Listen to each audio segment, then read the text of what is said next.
Days after Education Cabinet Secretary Ezekiel Mashogo announced KCSE results, now legislatures have asked the government to disburse the CDF funds, giving the Finance Cabinet Secretary 7 days to release the funds to different constituencies. Felix Wanjala now reports. It's now 2 days after Cabinet Secretary of Education Ezekiel Mashogo released the KCSE results at Moi Girls Eldoret. Now members of parliament from both government and Azimio la Umoja coalition have now asked the government to allocate the CDF funds to enable students continue with learning. Question of disbursements. The lawmakers were led by Rarieda Member of Parliament Otenda Amolo. While addressing the press, they used the opportunity to lament on lateness of disbursement of the fund. Now they have given the government 7 days to allocate the money in different constituencies. We demand that the entire allocation of CDF must be released within 7 days as is due. And if that is not done, we will call for a special sitting of the House.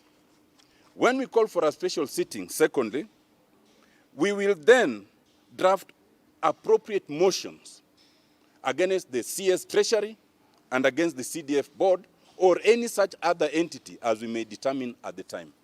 Sasa CS wa Treasury tunakuambia saa hii jioni hii nataka pesa 75% kwa imeingia kwa account. Hatoi kuambiwa iko kwa board ama iko wapi. Sisi tunajua CDF account zetu hasina pesa. MPs have said the government has been promising to disperse the funds, which up to now nothing has been done. To issue a memo purporting you cannot issue CDF funds because of amendments in December 2023 is mischievous, is misleading, and it's unlawful. In any event, that would amount to what in law we call retroactivity. No law ever operates behind. It operates going forward. And if it's to operate behind, it must be expressly stated. Release those funds so that we don't have children standing with billboards like prisoners, like people who have been charged by DCI, standing with those billboards. I am 14 years old, I do not have money, and there is money here.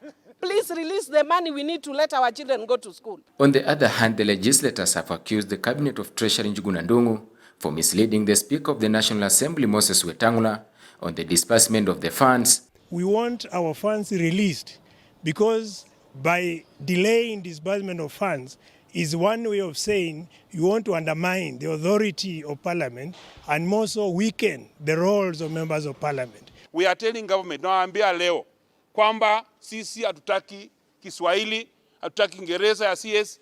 Kwanza walifanya speaker wetu wa bunge akatudanganya kama katika bunge. Akasema tarehe 22 mwezi wa 12.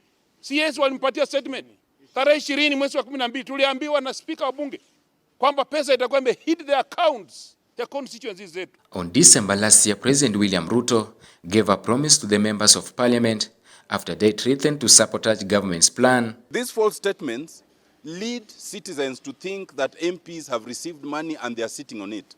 We want to make it clear that we have not received it, and we urge the government to immediately release this entire amount of CDS allocation. Felix Wanjala, News Outlook, Tandao TV.